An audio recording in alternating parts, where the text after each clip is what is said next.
Hello guys, जैसे कि हम जानते हैं people has been come around us. So ये बुक मैं इसलिए लेकर बैठी हूँ क्योंकि 16 जून को आई थिंक हमारा पेपर है यूपीएससी का। तो हमारा मीन्स हमारा जो जिनने फॉर्म फिलअप किया है और जो बहुत सालों से पढ़ाई कर रहे हैं, कड़ी मेहनत कर रहे हैं, उसमें से मैं भी एक हूँ। कभी कभी उतार चढ़ाव आता है ज़िंदगी में, तो उससे हमें अपने आप को स्ट्रॉन्ग रखना है। तो मैं अपने let's come to the point.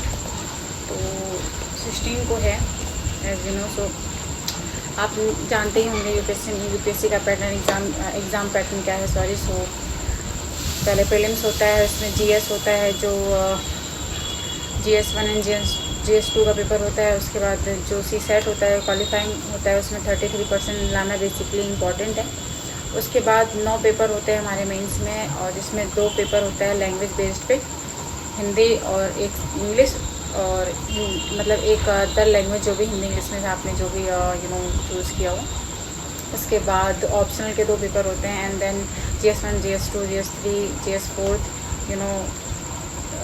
I think people about this 4 and second third fourth. तो उसके बाद जब हम ये क्वालिफाई कर जाते हैं मेंस का पेपर हम अच्छे से दे जाते हैं भगवान के दया से, फिर हम इंटरव्यू में क्वालिफाई होते हैं तो हम IAS बन जाते हैं ओवरऑल इन शॉर्ट। सो अभी हम आते हैं कि हमें आने वाले टाइम पे जैसे हमारा पेपर आ रहा है तो हमें करना क्या चाहिए और हमारा ये पढ़ाई का पैटर्न क्या होना चाहिए।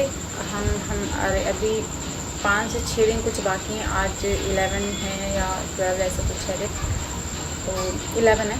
तो मैं वीडियो आज 11 डेट पे बना रही हूँ। आज जैसे कि बताया कि 11 तारीख है। अभी हमारे पास पाँचवें दिन पे हमारा पेपर आया थी। तो बहुत हमें कैसे क्या फॉलो करना है 5 दिन में। We don't need to feel that बहुत बर्डन सा। Take deep breath and feel light. अगर हम बहुत बोझ लेके पढ़ेंगे तो हमें जो आ रहा होगा वो भी हम भूल जाएंगे। इसलिए हमें बहुत काम रहना है और बहुत जो भी आपने पढ़ा है, ये भी नहीं कहूँगी कि बहुत रैंडम रिवीजन करो, क्योंकि एकदम से रिवीजन जो पढ़ा होगा वो भी भुला देता है। तो जितना आप ले चल सकते हैं, जो इम्पॉर्टेंट थिंग्स हैं, जैसे जिनसे क्वेश्चन ज़्यादा आते हैं, जैसे रिवर्स का देख लीजिए, और करंट से रिलेटेड मैक्सिमम क्वेश्चन आते हैं उसको देख लीजिए। गवर्नमेंट्स के स्कीम्स देख लीजिए जो भी रिसेंट में हुए हों लास्ट 1 या 6 मंथ में, तो उसको देख लीजिए। और कुछ ज्योग्राफी में वगैरह देख लीजिए, पॉलिटी के देख लीजिए, और इकोनॉमी के कुछ इन्फ्लेशन वगैरह के टॉपिक देख लीजिए, और बैंकिंग के देख लीजिए। ये ऐसे हैं टॉपिक्स कि इनसे क्वेश्चंस हर साल आते हैं, तो we can't ignore them. Okay, so मैं इतना ही कहूँगी, बहुत आराम से पढ़ना है, बहुत रिलैक्स होके रहना है। और एग्ज़ाम के एक दिन पहले हो सके तो बहुत कम पढ़िएगा, क्योंकि बहुत बर्डन लेके नहीं। एग्ज़ाम के एक दिन पहले अच्छे से नींद ले लीजिएगा, और उसके एक दिन पहले रात में बहुत हल्का भोजन खा के सोइएगा। और ये नहीं कि आप वहाँ एग्ज़ाम टाइम पे पहुँचे तो आपको नींद आने लगे। इसलिए बहुत लाइट डाइट होना चाहिए और बहुत लाइट माइंड होना चाहिए, बहुत रिलैक्स होके पेपर देने जाना है। बस इतना ही कहना था। CSET के क्वेश्चन जैसे लगा रहे हैं कंटिन्यू, आप लगाते रहिए। मैथ है, मैथ तो लर्निंग होता है लगाने में, तो रीजनिंग वगैरह। ओके, नाउ मैं नेगेटिव पॉजिटिव दोनों एक्सपेक्ट लेके चलना चाहिए। सॉरी, हमें अपना 100% एफर्ट्स देना है।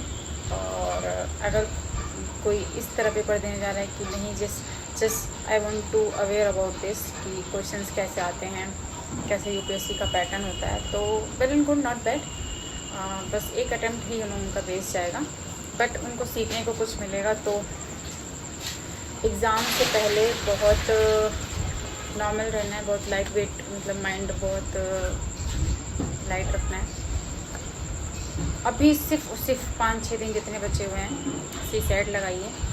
और CSET में मैथ का कॉम्प्रिहेंशन, अगर जो भी आपका अच्छा हो, जो भी आपका अच्छा इन द सेंस कि कॉम्प्रिहेंशन अच्छा है तो मैथ्स पे वर्क करिए। और अगर मैथ्स अच्छा है तो कॉम्प्रिहेंशन या एक बार रीजनिंग वगैरह देख लीजिए।